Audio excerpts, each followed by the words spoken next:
Je rencontré au père de ma fille à l'école. Quand elle a commencé la violence, j'ai toujours essayé de parler avec ma famille. Mais je n'ai pas eu de réponse non plus.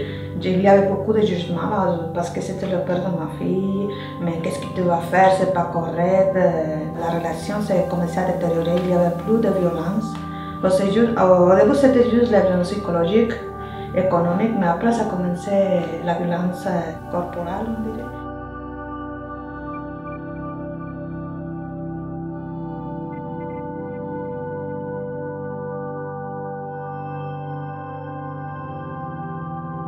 Il dormait des jours et je n'avais pas le droit le matin de demander où est-ce qu'il était.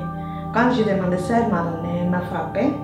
Et on s'est chicané et elle a pris un couteau et elle m'a ouvert la tête avec le couteau.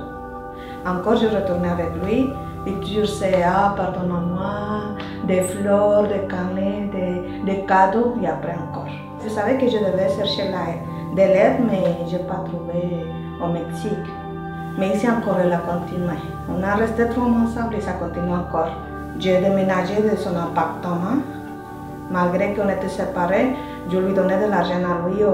Si j'avais besoin de l'argent, mais c'est sûr qu'en échange d'un rapport sexuel. Un jour, le directeur m'a appelé à moi. Et il dit, écoutez, Madame Maria, votre fille a donné un coup de pied à une fille, mais en tout cas, elle a beaucoup d'agressivité vers les enfants. Mais je dis ok, est-ce que vous êtes battu pour votre mari? Je n'ai pas répondu rien, j'ai commencé à pleurer. J'étais allée chercher de l'aide pour ma fille, mais c'était moi qui avais besoin d'aide, pas ma fille.